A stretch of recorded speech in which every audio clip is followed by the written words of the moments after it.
velocidad de la venganza es el papel del arquitecto. Hola, soy Alasne y voy a hacer el papel de la nadadora. Hola, yo soy Miki y voy a hacer el papel del obrero.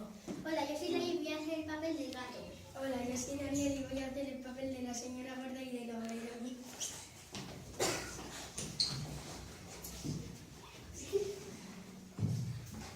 Picassín, el gato abstracto. Picassín no era un gato de tejado. Picassín era un gato de tierra.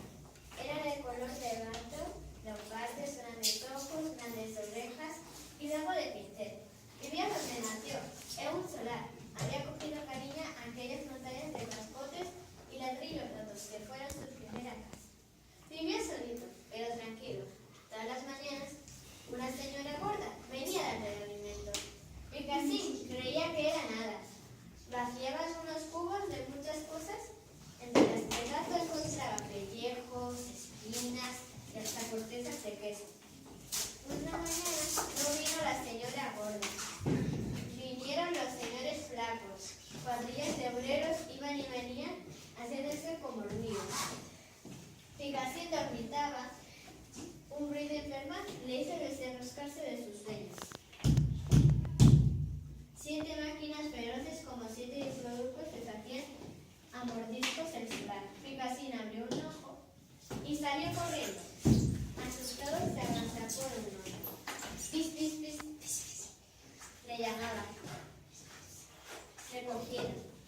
Era la primera vez que el gato recogía a una persona. Por eso se sacudía como un besugo entre las manos grandes y ásperas del obrero. Después le gustó aquella experiencia. Y cuando el obrero lo soltó, para seguir trabajando, Picassín se sentó a su lado y miró tiempo y tiempo aquellas manos que le habían dado la primera carne. Total, que Picassín se quedó allí a trabajar el gato de la obra. ¡Qué bien lo pasaba! La comida era diferente. Ahora consistía en lamer tarteras y tarteras. Aprendió a comer lentejas y garbanzos y se puso como un balón. Picassín durante el día dormía en unas puertas y por la noche cuidaba de las herramientas. La casa llegó a ser alta, preciosa, de ladrillos y mármol. Las oficinas del sótano ya estaban terminadas. Una noche, Picassín se cayó dentro de una cuba de pintura anilla. Salió de la cuba con gran trabajo y se sacudió 80 veces. La recién blanqueada pared quedó salpicada de estrellas azules, molesto por la sensación y el olor de la pintura. Picassín se desplegaba contra las paredes fuerte osadamente y descubrió que aquello quedaba muy bonito. Empezó a mover el rabo del boceto y lo metió sin querer en un bote de pintura. Uy, reñón, ¿qué cosas aparecen cuando me acerco a los ladrillos? En vista de lo visto, Picassín ya cuidadosamente metió la punta de su rabo de pincel en diferentes moldes de pintura. Y vuelto de espaldas y giras como un torero, empezó a llenar las paredes de formas y signos de colores.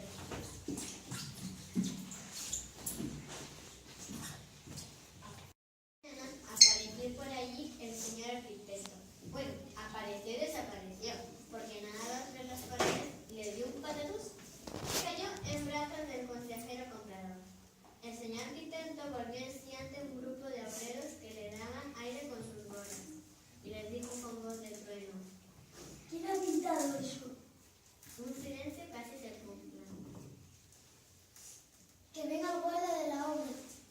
El guarda de la obra no ha podido venir. Se ha ido a su casa a recibir la cigüeña. El señor arquitecto se puso en pie y apuntando uno a uno con el dedo a los obreros volvió a preguntar: ¿Quién ha hecho eso?